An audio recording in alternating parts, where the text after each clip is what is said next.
I had a little folk club up in Red River, New Mexico called the Outpost, and we played up there with Rick and Wayne. And Wednesday was our night off, and I noticed in Castle Creek, a club in Austin, that Tony Joe White was playing there on a Wednesday.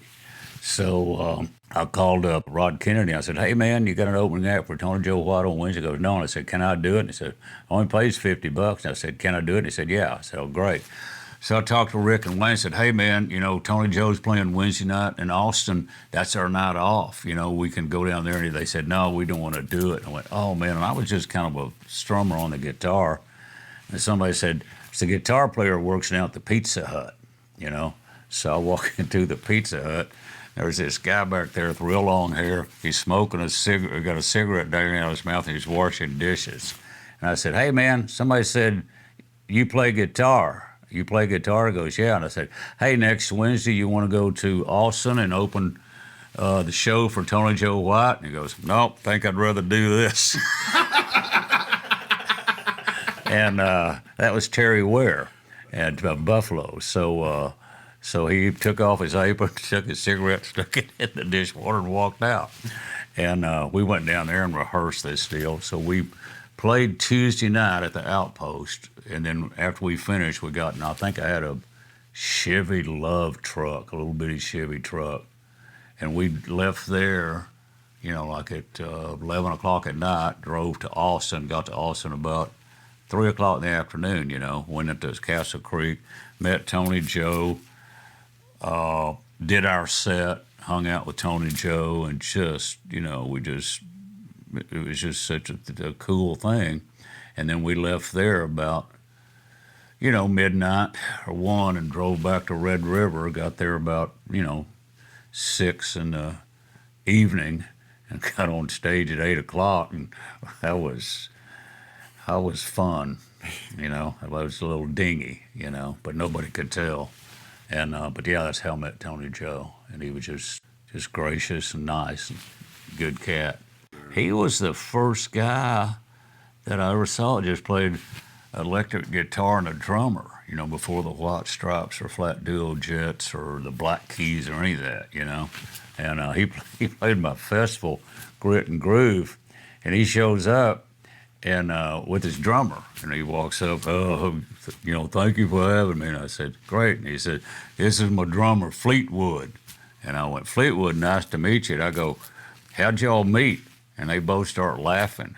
And then Tony goes, "Well, I went to the institution to check him out for the weekend. We just never been back." And Fleetwood just nods. I mean, yeah, well, yeah. So, but that's they got up there and just played great. But he was the first cat I thought that could do that, And in fact, stay right there, okay? Stay right there.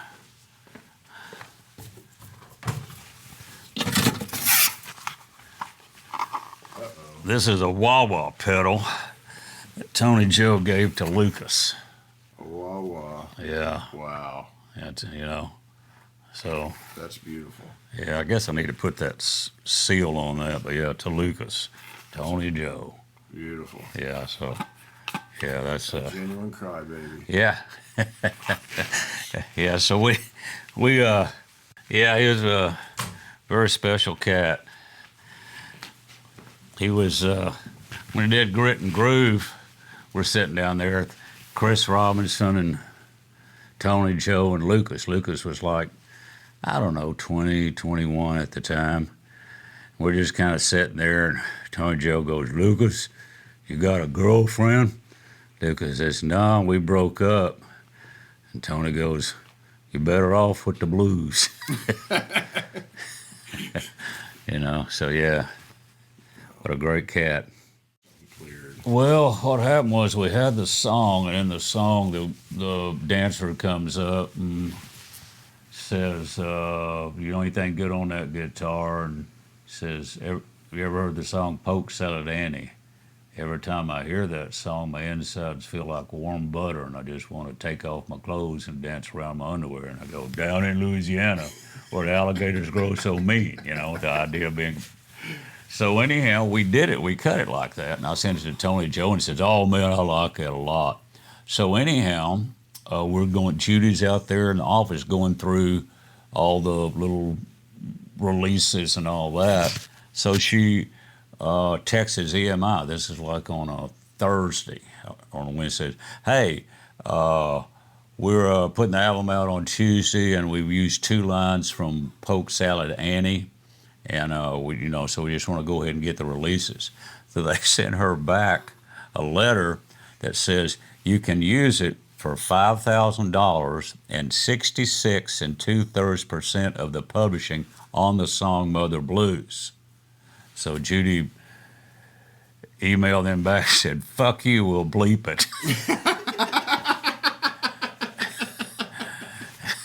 To EMI. So anyhow, I called Tony Joe and I said, "Tony, man, EMI, they want $5,000 plus 66 2/3 percentage of the Mother Blues song, And he said, "Oh man," he said, "well, I don't have that publishing anymore. I sold it a long time ago to them." And I said, "Well, we're either going to bleep it or I'm going to have to go in and figure out, you know."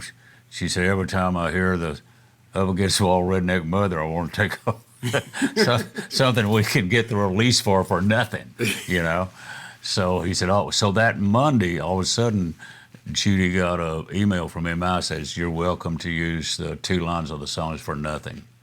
And went, well, so I called up Tony Joe and I said, "Man, they said we could use it." He said, "Yeah, I called them old boys up there and told them if they didn't let you have it for nothing, I wasn't going to write them any more songs." So, so that was how that came about. That's a very stand-up, classy thing you have. Well, yeah, and Judy. Judy. I don't know how classy it was, but she stood up, But it was, so yeah, that's how that came about. Tony Joe was just one of those great guys, man. One of the first things I ever did, he took me in, met him out in New Mexico. He took me into Sun Records there in Memphis and had Knox Phillips and had Duck Dunn on bass, Leo LeBlanc on steel, and we did a 4-song demo of stuff just because he was trying to get me some deals and stuff, And then, but yeah, he was a great cat. His whole Leanne, Michelle, I co-wrote a song with Michelle that's going to be on the new record, and called "Look What the Cat Drug In." So yeah, but they've been really, really incredible to me.